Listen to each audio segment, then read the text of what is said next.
برائیوں پر پابندیاں لگوائی ہوں، کتنی محنت کرنا پڑی ہوگی اسے۔ بہت آسانی سے کہتے ہو کہ نہیں صاحب ہم محمدی نہیں ہیں، ہم تو حنفی ہیں، مالکی ہیں، شافعی ہیں۔ تصور کرو، شرم نہیں آتی؟ شرم آنی چاہیے۔ میرے مکان پر کوئی قبضہ کر کے نیم پلیٹ جرجیس منزل، نیم پلیٹ ہٹا کر کوئی اپنا نام ڈال دے، ادریس منزل، قاسم منزل، فلاں منزل، تو لوگ دنیا کہتی بے ایمان ہے، چور ہے، اس نے غریب کو گھر سے نکال کر اپنا نام ڈال دیا، وہ اس نے دوسرے کے مکان پہ قبضہ کیا، دنیا چور اور ڈاکو کہتی ہے اس کو۔ یہ الگ بات ہے کہ اس کے ظلم کے آگے اس کے منہ پہ کچھ نہ کہہ پاتی ہو، لیکن دنیا جانتی ہے کہ ظالم ہے۔ ہم سے بڑا دین کا چور اور ڈاکو کون ہوگا جو دین محمد رسول اللہ لے کر آئے، اور ہم نے محمد کا ٹائٹل نہ لگا کر ہم حنفی ہیں، ہم شافعی ہیں، ہم مالکی ہیں، اس دین محمد پر ہم نے محمد کی امتیوں کا ٹائٹل لگا دیا۔ ہم سے بڑا دین کا چور اور ڈاکو کون ہوگا؟ دین نبی کا ہے، ٹائٹل امتی کا چلے گا۔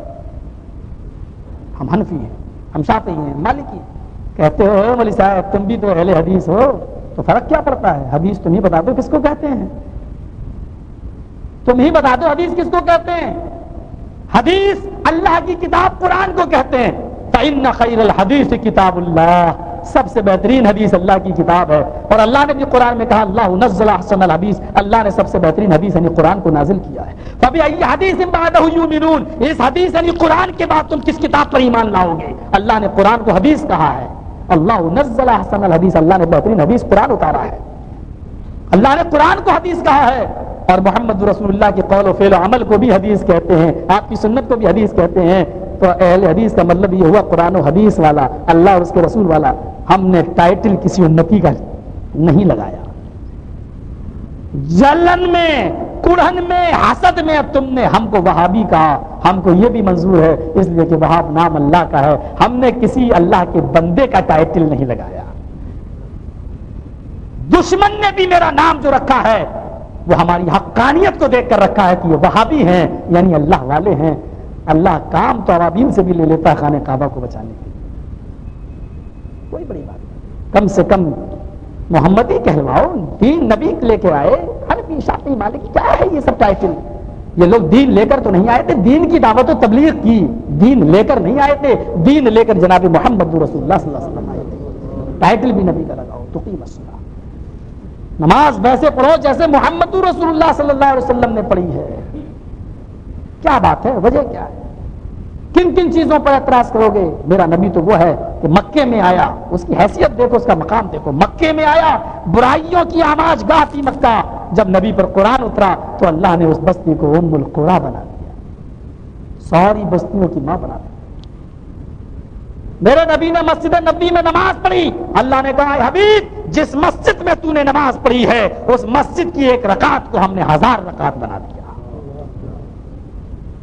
حج کیا، خانہ کعبہ میں 2 رکعت نماز پڑھی، عرش والے نے کہا میرے حبیب جس جگہ پر تو نے سجدہ کیا ہے آج کے بعد اللہ نے اس جگہ پر 1 رکعت کو 1,00,000 رکعت بنا دیا۔ تیرا جو بھی امتی، میرا جو بھی بندہ اس خانہ کعبہ میں نماز پڑھے گا اس کی 1 رکعت پر ہم 1,00,000 رکعت کا ثواب دیں۔ مقام رسالت پوچھتے ہو؟ اللہ کے نبی مسجد نبی کے ممبر اور اپنے حجرے کے درمیان سو گئے، اللہ نے پکارا نبی او میرے حبیب جس جگہ پر تو سویا تیرے رب کو اس جگہ پر بھی اتنا پیار آیا، اتنا پیار آیا کہ ہم نے اس جگہ کو آج کے بعد روضۃ من ریاض الجنہ، جنت کا باغیچہ بنا دیا ہے۔ میرے نبی نے جس قبرستان میں ایک مردے کو، ایک میت کو اپنے ہاتھ سے دفن کیا اور مٹی دی، عرش والے نے کہا او میرے نبی جس جگہ تو نے میرے بندے کو دفن کیا ہے اپنے ہاتھ سے اس کو مٹی دی ہے اور جس کا کے لیے مغفرت کی دعا کی ہے، آج کے بعد وہ عام قبرستان نہیں ہے، ہم نے اس کو جنت البقیع بنا دیا۔ اس نبی کا ایک ایک قدم، ایک ایک حرکت، ایک ایک قدم اللہ تبارک و تعالیٰ چن چن کے اللہ تعالیٰ اس کو قرآن کا لفظ بنا رہا ہے۔ تم پھر بھی کہتے ہو ہمیں یہ بتاؤ نبی نے تو یہ فرمایا، میرے امام نے کیا کہا ہے؟ تعجب ہوتا ہے مجھے کہ رسول کی حدیث آ جانے کے بعد کوئی آدمی یہ کہے کہ یہ دیکھتا ہوں میرے بزرگ نے سگنیچر کیے یا نہیں کیے۔ آج بھی ہمارے ہاں اسٹائل ہے فتوے پوچھنے کے، کیا فرماتے ہیں علماء کرام و مفتیان کرام مسئلہ حاضہ کے بارے میں؟ میں نے اپنی بیوی کو 3 طلاقیں ایک ساتھ دے دی ہیں، کیا یہ تینوں طلاقیں میری بیوی پر پڑ گئیں یا نہیں؟ نیچے لکھتے ہیں نوٹ، میں امام ابو حنیفہ کے مسلک سے تعلق رکھتا ہوں، مجھے میرے امام کے مطابق بتاؤ۔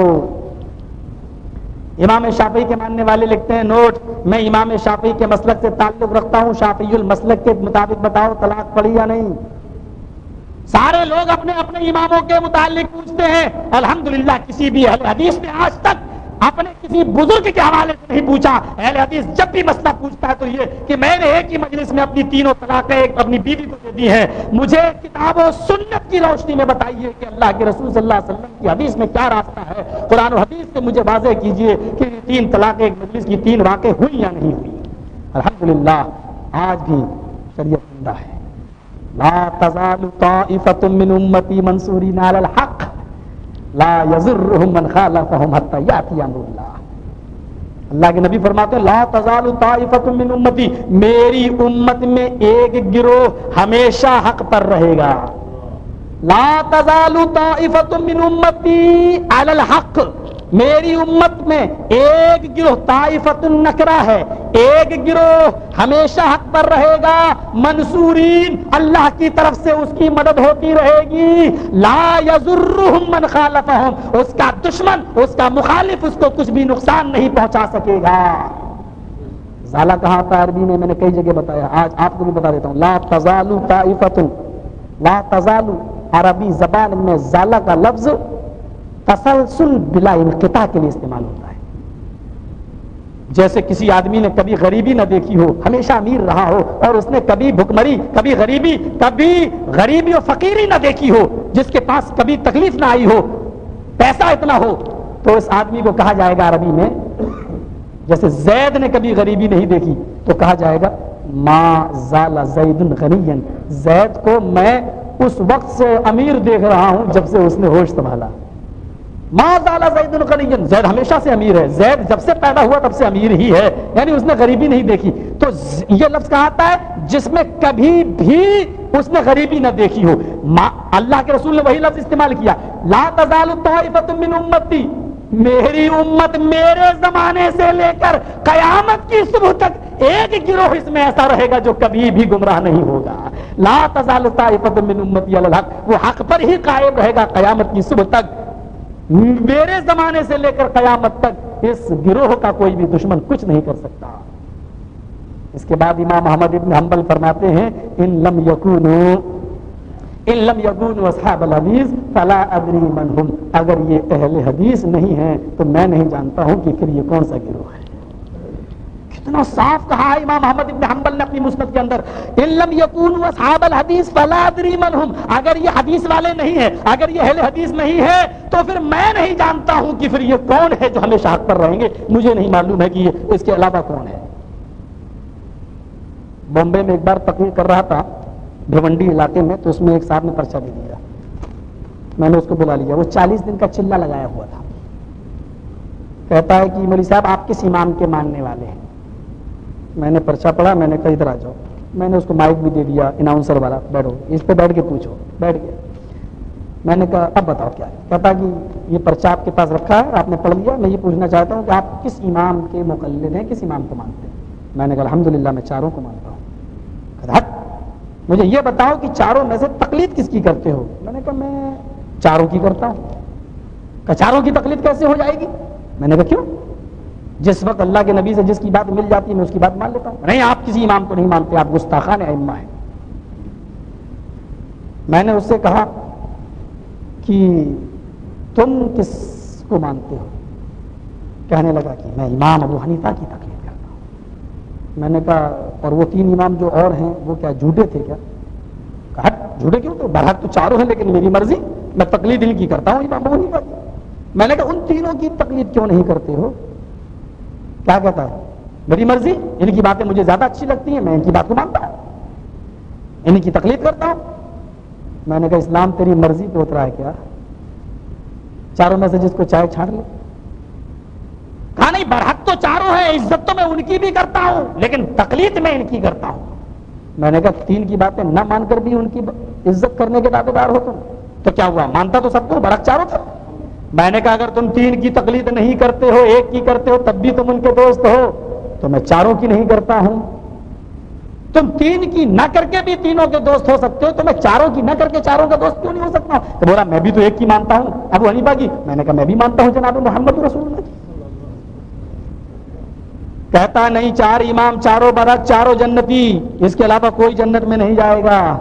میں نے کہا لو اس پہ ذرا لکھ تو دے. میں نے آگے بڑھا دیا پرچہ. میں نے کہا اللہ کے نبی فرماتے ہیں 72 فرقے جہنم کلہم فی النار الا ملۃ واحدہ, سارے جہنمی صرف ایک جماعت جنت میں جائے گی. ہم نے کہا تو اس پر ایک جنتی جماعت کا نام لکھ دے, 73 فرقوں کی لسٹ دے رہا ہوں, تو اس پر لکھ دے اپنے پرچے پر. ایک فرقہ مجھے اتنا بتا دے کہ یہ مسلک یہ جماعت جنت میں جائے گی, میں اہل حدیثوں کو چھوڑ دوں گا. بولا چھوڑ دوں گا؟ میں نے کہا ہاں, یہ تینوں طلاقیں دے دوں گا. تو جنتی مسلک بتا کہ کون سا ہے. اس نے کہا دیکھو 25,000 کے مجمع میں آپ بات کر رہے ہیں, آپ کو اہل حدیث کا مسلک چھوڑنا پڑے گا. میں نے کہا بالکل میں چھوڑ دوں گا. تو جنتی جماعت تو بتا کہ ہے کون سی. تو اس نے اٹھا کے لکھا ابو حنیفہ کے ماننے والے مسلک حنفی لوگ, ابو حنیفہ کے ماننے والے مقلد یہ جنت میں جائیں گے. میں نے پرچے کو پڑھا, میں نے اس کو پڑھا. پڑھنے کے بعد میں نے کہا اہل حدیثوں آج مجھے جنتی گروہ کے بارے میں پتا چل گیا ہے, اور اب میں تمہیں تینوں طلاق دے رہا ہوں. ابھی حنفی بنا نہیں ہوں لیکن تمہیں تینوں طلاق دے رہا ہوں. اور میں حنفی بننے جا رہا ہوں کیونکہ یہ مسلک جنتی ہے. لیکن میرے محترم آپ نے صرف یہ لکھا حنفی مسلک جنت میں جائے گا, آپ کو یہ بھی لکھنا پڑے گا نیچے کی 73 فرقوں میں حنفی مسلک جنت میں جائے گا, 72 جہنمی ہیں. ان میں سے آپ یہ بھی لکھیے کہ شافعی مالکی حنبلی یہ تینوں گروہ بھی جہنم میں جائیں گے. کیونکہ حنفی ایک گروہ جنت میں جا رہا ہے تو مالکی حنبلی شافعی سب جہنمی لکھو. کہتا یہ کیوں لکھو؟ میں نے کہا کیوں, کیا ہوا؟ بولا 4 امام چاروں برک چاروں جنتی.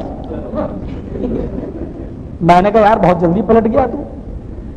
میں نے کہا پھر یہی لکھ دے تو, چاروں امام برک چاروں میں کسی ایک کو مان لو, چاروں جنتی لکھ دو. اس نے لکھا 4 امام چاروں برک چاروں جنتی. میں نے کہا یہ پرچے میں اس نے لکھ دیا ہے کہ 4 امام چاروں برک چاروں جنتی. میرے محترم وہ بخاری کی جو حدیث میں نے پڑھی آپ کے سامنے, جس میں اللہ کے نبی فرماتے ہیں ان بنی اسرائیل تفرقت على 72 ملة وتفترق امتی على 73 ملة كلهم في النار الا ملة واحدة. اللہ کے نبی نے فرمایا بنی اسرائیل میں 72 فرقے تھے, میری امت میں 73 فرقے ہوں گے, کلہم فی النار سارے جہنمی الا ملة واحدة صرف ایک جماعت جنت میں جائے گی. اللہ کے نبی کہہ رہے ایک گروہ جنت میں جائے گا, ایک جماعت جنت میں جائے گی. تو لکھ رہا 4 امام چاروں برک چاروں جنتی. اب بتا تو تیری بات صحیح, اللہ کے رسول کی بات صحیح, پرچے پہ لکھ دے کہ اللہ کے رسول کی حدیث جھوٹی. تو لکھ رہا 4 امام چاروں برک چاروں کے ماننے والے جنتی, اور ابھی اللہ کے رسول کی حدیث کہہ رہی ہے کہ ایک گروہ جنت میں جائے گا. تو لکھ دے کہ اللہ کے رسول کی حدیث جھوٹی. کہتا ہے 1 لکھوں تب بھی پھنس رہا ہوں, 4 لکھوں تب بھی پھنس رہا ہوں. میں نے کہا 40 دن کا چلہ لگا لیا تو کیا بہت بڑا علامہ سمجھ رہا ہے اپنے آپ کو؟ کیا سمجھ رہا ہے؟ ہم نے کہا اللہ نے تجھے پیدا ہی کیا پھنسنے کے لیے, پھنسنے کے لیے پیدا کیا ہے. کہنے لگا تو تم ہی بتا دو کہ ایک گروہ کون سا جنت میں جائے گا. میں نے کہا تحریر لکھ کے دے کہ میں کنورٹ ہو جاؤں گا. جیسے میں نے لکھ کے دیا تھا کہ تو ایک گروہ بتا جنتی کون سا, میں اہل حدیثوں کو طلاق دے دوں گا. تو بھی لکھ میں حنفیوں کو طلاق دوں گا. جب بولا ہاں ٹھیک ہے میں دے دوں گا, میں حنفی چھوڑ دوں گا, لیکن جنتی بتاؤ کون سا ہے. میں نے کہا اگر جنتی گروہ میں نے بتا دیا تو تجھے بدلنا پڑے گا. بولا میں بدل جاؤں گا لیکن اگر پرچے پہ اہل حدیث لکھو گے تو نہیں بدلوں گا. اہل حدیث اگر نام آ گیا تو نہیں, اپنا نام مت لکھنا اہل حدیث. میں نے کہا اچھا.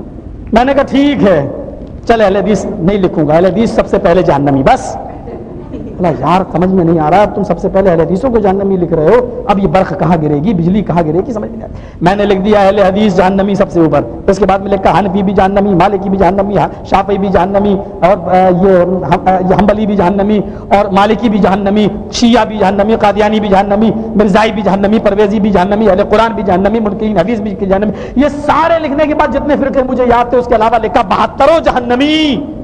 بولا وہ تو صحیح ہے جنتی لکھ. میں نے کہا جنت میں جو جائے گا وہ نیچے میں نے لکھ دیا جو صرف رب کی کتاب قرآن اور محمد رسول اللہ کی سنت حدیث پر عمل کرتا ہوگا, جو صرف قرآن و حدیث پر عمل کرنے والا ہوگا وہ جنتی. کہنے لگا ہاں بات تو صحیح ہے لیکن قرآن و حدیث تو صرف تم ہی لوگ بولتے ہو. میں نے کہا تو اب تیری زبان سے اگر ہم ہی لوگ جنتی ہو رہے ہیں تو یہ میری قسمت ہے. بہرحال اس نے کہا کہ بھائی آپ نے کچھ فرقہ گروہ کا نام نہیں لیا ہے اس لیے مجھے تھوڑا سا سوچنے سمجھنے کا موقع دو. بہرحال پھر وہ اسی جگہ پر اہل حدیث ہو گیا. تھوڑی دیر 15-20 منٹ میں وہ کنورٹ ہو گیا. وہیں پر اس نے 25,000 لوگوں کے سامنے اس بات کا اقرار کیا کہ مجھے اس طریقے سے کوئی سمجھایا نہیں ہے. آج میری سمجھ میں یہ بات آ گئی ہے. تو میرے بھائیو خود سوچو, اتنی سی عقل زور سے لگا کے یہ سوچو کہ کیا چاروں امام آئے تھے اس دنیا میں, کیا انہوں نے کہا تھا کہ میری تقلید فرض ہے تم میری بات مان لینا آنکھ بند کر کے؟ یا اللہ کے رسول نے کبھی زندگی میں کہا تھا کہ میرے بعد 4 امام آئیں گے ان میں سے کسی ایک کی بات مان لینا؟ بھائی اللہ کے نبی نے فرمایا کہ کانا دجال آئے گا, اس کا فتنہ بہت خطرناک ہوگا, وہ مردوں کو زندہ کرنے کی طاقت اس کو دے دی جائے گی. اللہ کے نبی فرماتے ہیں قرب قیامت عیسیٰ علیہ السلام کا نزول ہوگا, امام مہدی نماز پڑھائیں گے, دجال کو خاتمہ کریں گے, صلیب کو توڑیں گے. آپ نے فرمایا نساء کاسیات عاریات, قیامت سے پہلے عورتیں کپڑے پہننے کے باوجود ننگی ہوں گی. آپ نے پیشین گوئیاں کیا نہیں کی بلکہ آپ نے نام تک لیا, 30 گنتی بتائی کہ میرے قیامت سے پہلے اور میرے انتقال کے بعد قیامت سے پہلے 30 جھوٹے رسول بھی پیدا ہوں گے. وہ سب رسالت کا دعویٰ کریں گے, ثلاثون کذابون یاتون من بعدی, 30 جھوٹے رسول میرے بعد آئیں گے. آپ 30 کی گنتی بتلا گئے کہ 30 میرے انتقال کے بعد 30 جھوٹے رسول پیدا ہوں گے جو میری نبوت کا دعویٰ کریں گے, حالانکہ میں خاتم النبیین ہوں, میرے بعد کوئی نبی نہیں آئے گا. آپ 30 کی گنتی بتلا سکتے ہیں لوگوں کو بچانے کے لیے کہ لوگ کہیں فتنے میں نہ پڑ جائیں, میں آخری نبی ہوں. آپ نے اپنی امت کو بچایا اور یہ کہہ کر بچایا کہ 30 جھوٹے رسول آئیں گے لیکن کوئی رسول نہیں ہوگا. جو نبی اپنی امت کو یہ تمام باتیں بتا سکتا ہے, 30 کی گنتی بتا سکتا تھا اپنی امت کو بچانے کے لیے کہ کہیں اس کے فتنے میں نہ پڑ جائیں, کیا وہ اپنی امت کی ہدایت کے لیے یہ نہیں کہہ سکتا تھا کہ لوگوں میرے انتقال کے بعد 4 امام بھی آئیں گے, تم ان میں سے کسی ایک کی بات مان لینا؟ قیامت سے قبل اور قرب قیامت کی اطلاع دے رہے ہیں لیکن اپنے انتقال کے 70 اور 80 سال کے بعد کی اطلاع نہیں دے رہے ہیں. تصور کرو میرے بھائیوں, کوئی ایک روایت بھی اس طریقے سے نہیں ملتی. تقلید کا جواز نہیں ہے. حضرت عمر خطبہ دے رہے ہیں, کہہ رہے اپنی عورتوں کو مسجدوں میں مت لاؤ. ان کی بیوی اندر سے چیخ کر کہتی ہے عمر تیری اتباع کی جائے یا جناب محمد رسول اللہ کی. تم کہہ رہے ہو عورتیں مسجدوں میں نہ, اور اللہ کے نبی نے فرمایا لا تمنعوا اماء اللہ ان یصلین فی المسجد, اپنی عورتوں کو مسجدوں میں نماز پڑھنے آئے تو ان کو منع مت کرو. تمہارے اوپر میں ایمان لائی ہوں یا نبی اکرم کے اوپر, تمہاری مانوں یا اللہ کے رسول کی مانوں؟ ذرا تصور کیجئے میرے بھائی. عبداللہ ابن عمر اور ان کے بھی بیٹے سالم سے روایت ہے. عبداللہ ابن عمر سے روایت کر رہے ہیں. عبداللہ ابن عمر کیا کہہ رہے ہیں کہ اللہ کے نبی صلی اللہ علیہ وسلم نے کہا کہ عورتیں مسجد میں نہ جائیں, تو ان کا بیٹا کہہ رہا, عبداللہ ابن عمر کا یعنی عمر فاروق کا پوتا, عبداللہ کا بیٹا کہتا ہے واللہ لنمنعہن, اللہ کی قسم ہم عورتوں کو مسجد میں جانے سے ضرور روکیں گے. واللہ قسم کھا کر کہہ رہا ہے, لام ہے لنمنعہن, اللہ کی قسم ہم ضرور ان عورتوں کو مسجدوں میں جانے سے روکیں گے. عبداللہ ابن عمر نے کیا کہا, احدثک عن رسول اللہ صلی اللہ علیہ وسلم وانت تقول, میں تجھ سے کہہ رہا ہوں, احدثک عن رسول اللہ, میں تجھ سے رسول کی حدیث بیان کر رہا ہوں, میں تجھ کو نبی کی حدیث سنا رہا ہوں. احدثک عن رسول اللہ, کہ اللہ کے رسول نے منع کیا ہے عورتیں مسجدوں میں نہ جائیں, عورتیں مسجدوں میں جائیں, اگر جا رہی ہیں تو ان کو روکو مت. اللہ کے نبی کی میں حدیث سنا رہا ہوں اور تو کہہ رہا واللہ لنمنعہن, اور تو کہہ رہا میں ان کو ضرور روکوں گا. یعنی میں رسول کی حدیث سنا رہا ہوں اور تو اپنی عقلی قیاس کہ فتنے کا زمانہ ہے, عورتوں کی عزت خطرے میں ہے, میں حدیث رسول بیان کر رہا ہوں اور تو اپنی عقل چلا رہا ہے. یعنی عبداللہ ابن عمر نے اپنے بیٹے کو ڈانٹا کہ حدیث رسول کے ہوتے ہوئے کسی کی بات نہیں مانی جائے گی. میں تو اس سے رسول کا مسئلہ بیان کر رہا ہوں اور تو اپنی عقل چلا رہا ہے. عقل کو دخل نہیں ہے اسلام کے اندر. میرے پیارے ساتھیوں, یہ صحیح اسلام یہی ہے کہ ہم اس کو سمجھیں. تو قیم الصلاۃ, نماز پڑھو لیکن کیسے؟ آگے توتیہ زکات دو. حدیث پڑھیے, کتنا سونا کتنی چاندی, آپ اپنے علاقے کے علماء سے پوچھ سکتے ہیں زکات کے سلسلے میں. 1 سال گزر جانی چاہیے, اتنا مال اتنی سونا اتنا چاندی پہ زکات ہے, لیکن یہ آپ کب دیں گے؟ جب آپ حدیث رسول پڑھیں گے, جب آپ محمد رسول اللہ صلی اللہ علیہ وسلم. زکات دو, کیسے دو؟ جیسے رسول نے بتایا ہے. قرآن کے سارے احکامات پر عمل کیسے؟ پریکٹیکل کر کے نمونہ اللہ کے نبی صلی اللہ علیہ وسلم بتا کر چلے گئے ایسے کرو ایسے کرو. حدیث قرآن کی آیت کو بغیر حدیث کے آپ نہیں سمجھ سکتے ہیں. السارق والسارقۃ فاقطعوا ایدیہما، چوری کرنے والے مرد اور چوری کرنے والی عورت کا ہاتھ کاٹ دو. قرآن نے کہا چوری کرنے والی مرد اور عورت کا ہاتھ کاٹ دو. اسلامی کیسٹ کا مرکز سلفی کیسٹ سینٹر، منظور کالونی، گجر چوک، کراچی. لیکن کتنی چوری ہونی چاہیے؟ ہاتھ کی ایک انگلی کاٹی جائے یا پانچوں کاٹی جائیں یا گٹا کاٹا جائے یا کوہنی کاٹی جائے، ہاتھ کہاں سے کاٹا جائے؟ یہ سار اس اجمال کا فیصلہ محمد رسول اللہ کی حدیث کر رہی ہے. الزانیۃ والزانی فاجلدوا کل واحد منہما 100 جلدہ. زنا کرنے والی عورت اور زنا کرنے والے مرد دونوں کو 100 کوڑے مارو. یہ قرآن نے بیان کر دیا زناکار مرد زناکار عورت کو 100 کوڑے مارو. لیکن ہر زانی اور ہر مرد اور عورت کی سزا نہیں ہے. قرآن نے تو صرف کہہ دیا زنا کرنے والا مرد زنا کرنے والی عورت کو 100 کوڑے مارو. لیکن اللہ کے رسول کی حدیث پڑھو تو پتہ چلے گا کہ شادی شدہ اگر کوئی مرد زنا کر لے تو اس کو پتھروں سے مار مار کے ہلاک کر دو، اور کنوارا جس کی شادی نہیں ہوئی اگر وہ زنا کر لے تو اس کو 100 کوڑے بھی مارو اور 1 سال کے لیے اپنے شہر سے نکال کے دوسرے شہر میں داخل بھی کر دو. حدیث رسول ہمیں بتلا رہی ہے، قرآن کی آیتوں کو وہ سمجھا رہی ہے. زکوٰۃ کیسے دو؟ جیسے محمد رسول اللہ. وتصوم رمضان، اور رمضان کے روزے رکھو. کیسے روزے رکھو؟ جیسے نبی نے بتایا. یہاں تو آنکھ میں سرما مت لگانا، روزہ مکروہ ہو جائے گا. روزے کی حالت میں خوشبو مت سونگنا، روزہ مکروہ ہو جائے گا. روزے کی حالت میں سر پہ تیل مت ڈالنا، روزہ مکروہ ہو جائے گا. میں اتنے دنوں سے 12 13 14 سال میں نے یہ پڑھنے میں لگایا. 10 سال کی عمر میں پڑھنے گیا. 24 سال کی عمر میں اپنے جامعہ سلفیہ بنارس اور جامعہ سراج العلوم جھنڈا نگر نیپال ان مدرسوں سے میں پڑھ کے نکلا 14 سال کی مدت علم میں. اور اس کے بعد میں پھر ہم نے جو ہے 24 سال کے بعد یہ 6 سال ابھی میری زندگی ہوئی ہے فارغ ہوئے. یعنی 30 سال کی اس وقت میں عمر میں چل رہا ہوں 30 کی. تو میں آپ کو بتاؤں 6 سال میں نے 14 سال وہ اور 6 سال یہ، یعنی 14 اور 6 20 سال پورا مطالعے پہ خرچ کیا. مجھے قرآن و حدیث کے اندر یہ اکرو مکرو نام کی کوئی چیز ہی نہیں ملی ہے. یہ پتہ نہیں یہاں کہاں سے چلی آئی ہمارے بھائیوں کے یہاں. اسلام میں 2 ہی چیزیں ہیں، یا تو حلال یا حرام. مکرو نام کی کوئی چیز نہیں ہے. ایک بار اس مکرو پہ بڑی بحث ہوگی. ایک مفتی صاحب بیچ میں پڑ گئے. میں نے کہا بیڑی سگریٹ حرام ہے. وہ مفتی صاحب آئے ہوئے تھے. ہمارے یہاں اتفاق ایسا ہوتا ہے کہ کبھی کبھی اسٹیجوں پر لوگ دیوبندی عالموں کو بریلویوں کو بھی بلا لیتے ہیں. مفتی صاحب چلے آئے بیچارے، کہتے ہیں آپ نے حرام کہہ دیا. حرام نہیں، مکروہ ہے. میں نے کہا یہ مکروہ آپ کہاں سے لائے؟ بولا نہیں اصول فقہ کے اصول ہیں. میں نے کہا قرآن و حدیث سے کوئی بتائیے مکروہ. مکروہ کی تعریف بتا. بولا کہنے لگا کھانا تو نہیں چاہیے لیکن اگر کوئی پی لے تمباکو بیڑی سگریٹ تو وہ مطلب یہ ہے کہ پینا تو نہیں چاہیے، اگر کوئی پی لے تو گناہ نہیں ہے. تو ہم نے کہا پھر تو حلال ہوئی. بولا نہیں یار مکروہ ہے. میں نے کہا اگر پی لے کھا لے تو کوئی گناہ نہیں ہے، تو اس کا مطلب یہ کہ وہ حلال ہے. کہنے لگا جیسے کچی پیاز کچا لہسن اللہ کے نبی نے منع کیا یہ کھا کر مسجد میں مت جاؤ. میں نے کہا تو یہ بھی مکروہ ہے کیا؟ کہا نہیں ہاں مکروہ ہے. میں نے کہا کہ مسجد میں جانے سے پہلے تھوڑی دیر پہلے آپ اس کو استعمال نہ کریں کیونکہ اس کی بدبو فرشتوں کو پسند نہیں ہے.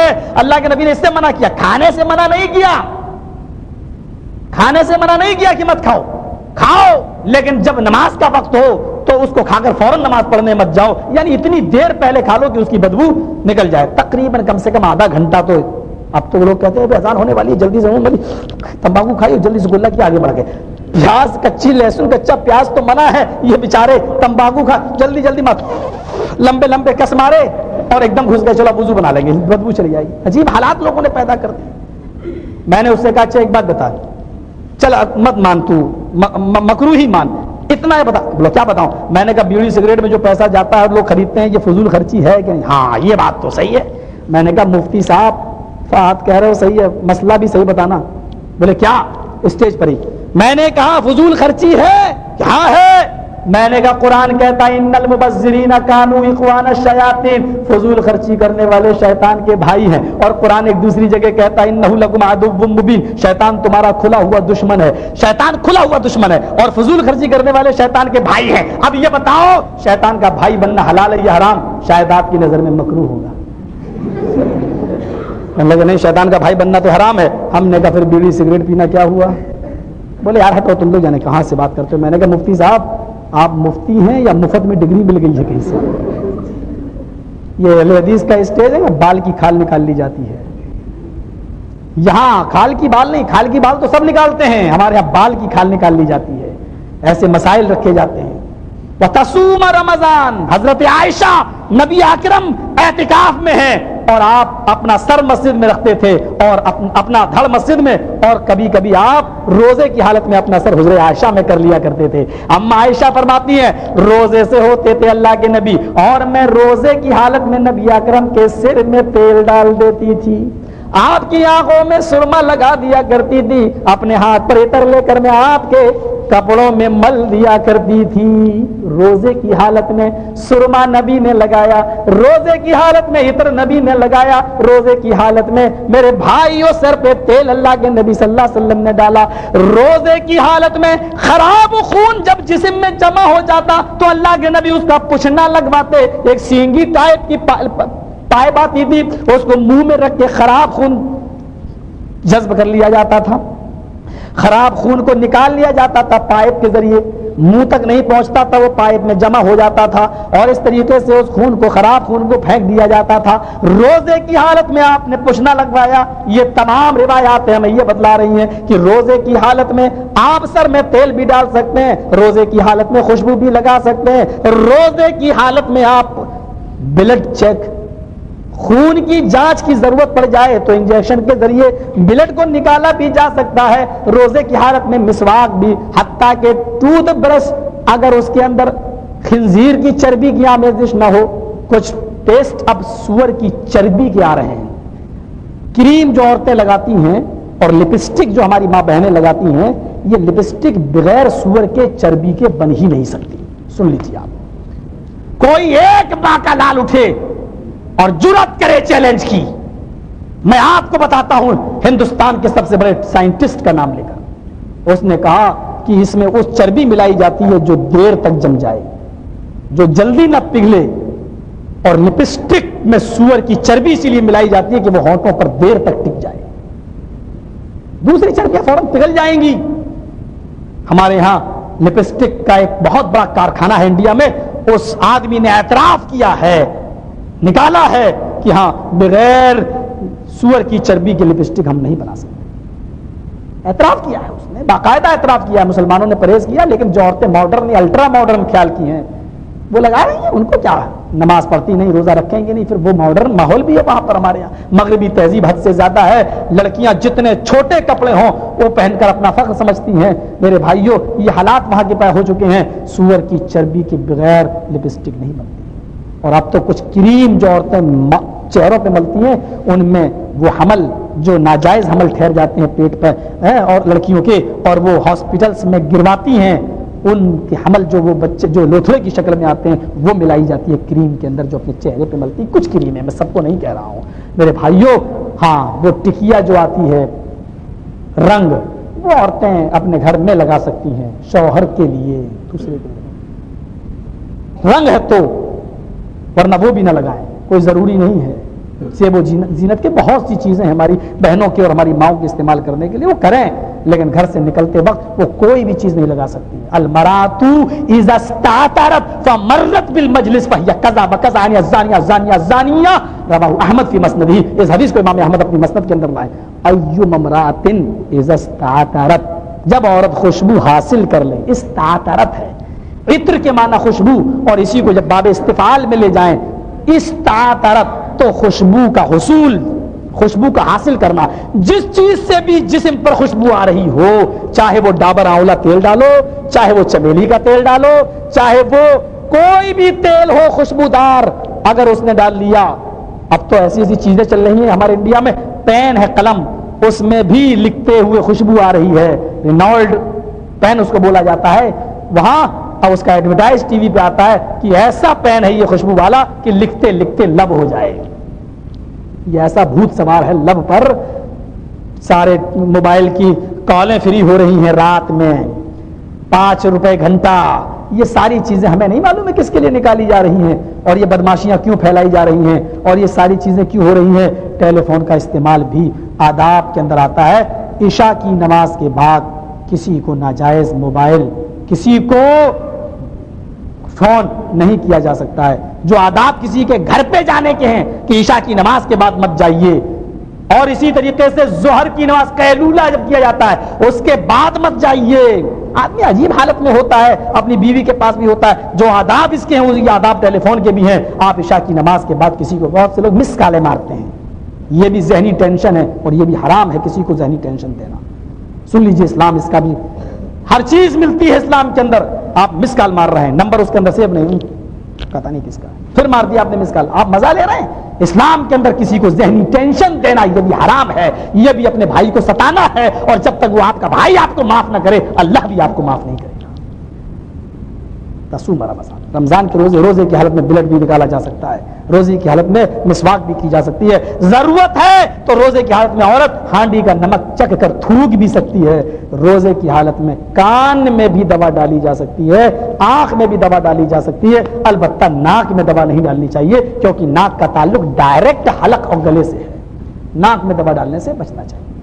میرے بھائیوں، ہمارے روزے چوچو کے مربے نہیں ہیں، جب چاہو تب توڑ کے پھینک دو، ہوں گے جس کو ہوں کہ ہوں، ہمارے ہاں نہیں۔ وتصوم رمضان، اور روزے دار کا بدلہ۔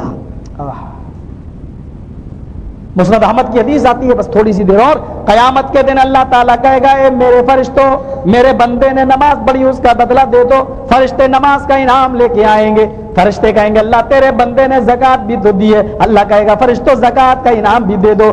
فرشتے کہیں گے اللہ تیرے بندے نے حج بھی تو کیا ہے، اللہ کہے گا حج کا بدلہ بھی دے دو۔ فرشتے کہیں گے اللہ تیرے بندے نے دنیا میں روزے بھی تو رکھے تھے، کیا اس کا انعام دے دوں؟ اللہ کہے گا خبردار میرے بندوں کو روزے کا انعام نہ دو۔ کہا کیوں؟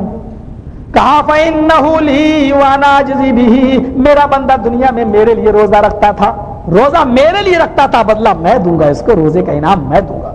فرشتے کہیں گے اللہ کیا تیرے بندے نے نماز تیرے لیے نہ پڑھی، زکات تیرے لیے نہ دی، حج تیرے لیے نہ کیا، روزہ ہی تیرے لیے رکھا ہے؟ اللہ کہے گا نماز میں غیر شریک ہو سکتا تھا، زکات میں غیر شریک ہو سکتا تھا، حج میں غیر شریک ہو سکتا تھا، ہو سکتا کہ کوئی جمعے نماز پڑھنے آئے، پورا ہفتہ نماز نہ پڑھے، جمعے کی نماز بھی پڑھنے آ رہا تو اس لیے آ رہا کہ لوگ اس کو یہ نہ کہیں کہ دیکھو وہ کتنا نالائق ہے کہ جمعے کی نماز بھی نہیں پڑھتا، ہو سکتا ہے کہ وہ دوسرے کے ڈر سے آ رہا ہو۔ زکات ہو سکتا ہے اس لیے دی ہو کہ لوگ یہ کہیں کہ ہاں پیسے والا ہے، دیکھو زکات بھی نہیں دیتا ہے، کتنا دولت مند ہے، لیکن اللہ کے نام پہ کچھ نہیں نکالتا، اس لیے اس نے اس ڈر سے لوگوں کو دکھانے کے لیے دی ہو۔ ہو سکتا ہے دولت مند رہا ہو اور حج اس لیے کیا ہو کہ لوگ اس کو تانا نہ مارے کہ دیکھو دولت ہوتے ہوئے بھی وہ حج کرنے نہیں گیا، ہو سکتا ہے اس لیے کیا ہو، لیکن روزہ غیر کے لیے نہیں رکھ سکتا ہے، اس لیے کہ تنہا ہے، اکیلا ہے، دنیا کی کوئی نظر بھی اس کو نہیں دیکھ رہی ہے، وہ چاہے تو فریج کا پانی پی سکتا ہے، وہ چاہے تو کھانا کھا سکتا ہے، بیوی بھی میکے گئی ہے، ماں باپ نیچے سو رہے ہیں اور یہ اوپر کمرے میں بند کر کے کھا سکتا تھا، لیکن یہ کھانے کی طرف ہاتھ بڑھانے سے پہلے سوچتا ہے کہ دنیا کی ساری نگاہیں نہ دیکھ رہی ہوں لیکن اوپر والی نگاہ تو مجھے دیکھ رہی ہے۔ روزہ اس نے میرے لیے رکھا جو دوسرا شریک نہیں ہو سکتا تھا اس میں، اس لیے میں ہی بدلہ دوں گا۔ کہا اللہ کے نبی روزے دار کو اللہ کیا بدلہ دے گا؟ اللہ کے نبی فرماتے ہیں یہ تو مجھے بھی نہیں معلوم، لیکن مجھے غالب گمان ہے، مجھے یہ یقین ہے کہ اللہ تعالیٰ کہے گا اے فرشتوں، اے بندے میرے پاس آؤ، روزے کا انعام میں دوں۔ جب اللہ اپنے ہاتھ سے بندے کو روزے کا انعام دے گا اس وقت یہ بندہ ڈائریکٹ اللہ کا دیدار کرے گا، اللہ کا دیدار۔ اور اللہ جس کو اپنے ہاتھ سے انعام دے دے اس بندے کی خوشی کا کیا ٹھکانہ۔ ایک انسان پورے سندھ میں کسی نے میٹرک کا امتحان فرسٹ ڈویژن سے پاس کیا ہو، پورے سندھ میں یا پورے پاکستان میں جو اول پوزیشن پہ آیا ہو، اور حکومت کی طرف سے اعلان نکلے کہ پرائم منسٹر یا پریزیڈنٹ پرویز مشرف صاحب اس لڑکے کو اپنے ہاتھ سے انعام دیں گے اور اس کو اپنے ہاتھ سے انعام دیں تو اس بچے کی خوشی کا کیا عالم رہے گا کہ آج مجھے پاکستان کے پریزیڈنٹ نے انعام دیا ہے، اتہاس میں، تاریخ میں، ہسٹری میں میرا نام لکھا جائے گا۔ یہ تو وہ لوگ جن کی شرن کوئی حیثیت نہیں ہو، جب یہ لوگ انعام دیتے ہیں تو بچے کی خوشی کا ٹھکانہ نہیں رہتا ہے، اور جس کو اللہ رب العالمین اپنے ہاتھ سے انعام دے گا اس بندے کی خوشی کا عالم کیا ہوگا۔ کچھ تو چیخ پڑیں گے کاش مجھے یہ دن دیکھنے کو نہ ملتا۔ جنہوں نے روزے نہیں رکھے، بے روزگار بے نمازی کھڑے ہوں گے کہیں کاش یہ دن مجھے دیکھنے کو نہیں ملتا، اور اس کے بعد ان کو باب الریان سے گزارا جائے گا۔ جاؤ وتحج البیت ان استطاعت الیہ سبیلا، استطاعت کے باوجود، شرط ہے استطاعت، اور استطاعت کے باوجود جو حج کرنے نہیں گیا اللہ کے نبی فرماتے ہیں اور اس کی موت ہو گئی تو وہ مجوسیت کی موت مرتا ہے، مجوسیت کی موت۔ پہلی فرصت میں یہ شادی، میری 2 بیٹیاں رہ گئی ہیں ان کی بھی شادی کر دوں تب جاؤں گا، یہ شریعت میں نہیں ہے۔ میرا 1 لڑکا اور رہ گیا اس کی شادی کر دوں پھر تو انشاءاللہ حج ہی کرنے جائیں گے، یہ شریعت میں نہیں ہے۔ ارے مولوی صاحب 2 لاکھ روپے خرچ ہو جاتے ہیں شادی میں، یہ خرچ کا جھمیلا تم نے خود پالا ہے، ہم نے خود پالا ہے۔ شریعت میں نہیں ہے کہ بیٹی کو 2 لاکھ کا جہیز دو، شریعت میں یہ آیا کہ بیٹی کو اپنی زمین و جائیداد میں سے اس کا حق اس کو دو۔ جہیز کا نہیں آیا کہ لمبا چوڑا جہیز دو، نہیں آیا کہ 20 جوڑے ہونا چاہیے، 2 تولے سونا ہونا چاہیے اور 1000 کی چپل ہونی چاہیے، یہ سب شریعت میں نہیں آیا۔ شریعت کے اندر یہ آیا اے تیرے پاس مہر دینے کو کچھ ہے تو نہیں ہے، کہا جاؤ دیکھ کے آؤ، دیکھ کے گیا، کہتا ما عندی شیئن ما وجدت شیئن یا رسول اللہ۔ آپ نے کہا اچھا کچھ نہیں ملا، کہا جاؤ پھر دوبارہ دیکھو، التمس خاتما من الحدید، لوہے کی انگوٹھی مل جائے۔ وہ گیا، کہتا اللہ کے رسول لوہے کی انگوٹھی بھی نہیں ملی، بخاری کے الفاظ ہیں، تو لوہے کی انگوٹھی بھی نہیں ملی تو نکاح کیسے ہوگا؟ کیا ہے تیرے پاس مہر؟ کچھ نہیں، کہا میرے پاس کچھ نہیں ہے، کہ گھر میں کچھ نہیں ہے، کہا ہے، کہا کیا؟ 1 لنگی، گیا اٹھا کے لا، کہا یہ لنگی پہنی ہوئی، ہاں اور وہ بھی پوری نہیں دوں گا۔ کہا کیا؟ کہا آدھی دے سکتا ہوں اللہ کے رسول، میں کیا کروں گا؟ کیا کرتے ہو؟ کہ سوتے وقت پہن لیتا ہوں میں، تو آدھی اس کو دے دو گے تم کیا باندھو گے؟ نہیں، کوشش کریں گے باندھنے کی۔ آدھی اس کو دے دو گے کیا فائدہ ہوگا اس کا؟ آدھی اس کو دے رہا تب بھی اس کا کچھ نہیں ہو رہا، اور آدھی تیرے پاس ہے تب بھی کچھ نہیں ہے، تو پوری لے یا اس کو پوری دے۔ کہ اللہ کے نبی پوری نہیں ہے میرے پاس، میں نہیں دوں گا۔